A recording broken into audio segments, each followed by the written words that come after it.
Welcome to Overcoming Shame with Greg Bancroft, where we use the language and culture of baseball to strike out the toxic shame in everyday life. Today's episode is Volume 2, Number 8, Seventh Inning Stretch. Halftime. Go to any game, basketball, football, hockey, you'll see equal amounts of activity on either side of a break. You'll see cheerleaders and mascots as well, and other activity.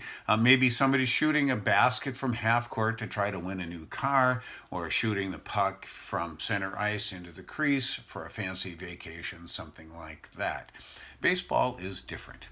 Now, nobody knows the actual origins of the seventh inning stretch, but common consensus holds that it started in the late 1800s.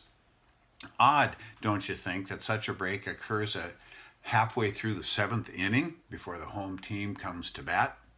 Why not halfway through the fourth inning, which would be halfway through a 9-inning game? But a lot of things about baseball are asymmetrical, like the pitch count, 4 balls and 3 strikes. It's one of those things that just is. Some writers contend that the seventh inning stretch was invented as a way to give coaches an opportunity to warm up a relief pitcher before coming in for the final 2 innings. The practical application for today, of course, is that vendors usually stop serving alcohol at the end of the 7th inning, and therefore fans have a little bit of a break to go get another cool one before the end of the game. They also sing a silly song about snacks, their team winning, never going home again, and actually that's the chorus of a song written by a guy who'd never even been to a game before. During the stretch, strategy continues. Pitchers are readied, infielders are replaced, batting orders are amended. Even during rest, something is happening. It's kind of like when we sleep. It's just different activity.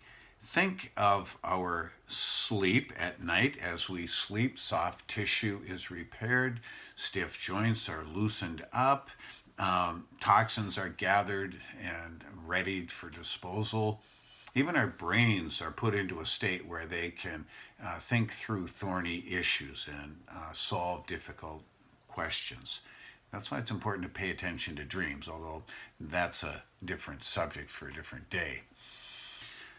Our body's natural rhythms are reset. Everything from brain function to digestion is put back on track. We've all heard this before, and we've also heard how it is that we should get ready to go to bed, how to wind down at night. Okay, but what about regular periods of refreshment? Much research has been done to show the value of regular breaks during the workday. They can improve morale and also increase productivity. Many Americans don't take all of their skimpy vacations, much less the 4 or 5 weeks common across Europe, much to their detriment. Those vacations, however, are opportunities to unhook from the daily grind. As if stopping the car engine that has been racing for hours. Imagine that. That person has a chance to relax her heart, steady her breathing, regulate digestion, focus on new thoughts, and avoid burning out altogether. The practices of yoga, journaling, meditation, reading sacred literature, and even being still before diving into the evening meal are all periods of regular refreshment. Viewed separately, these activities may seem inconsequential, kind of like a 7th inning stretch at a baseball game. So what?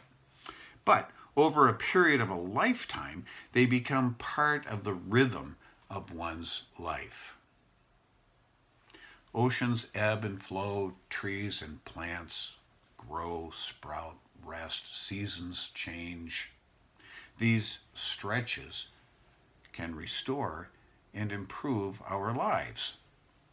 The beauty of baseball is that even though stretching taking a short pause before the end of the game is hardly symmetrical and therefore not perfect. And remember, baseball is about progress, not perfection. Doing so game after game, year after year, creates consistency. It's a regular, predictable moment of refreshment. Practiced over the long haul season of one's life, it creates a sense of renewal.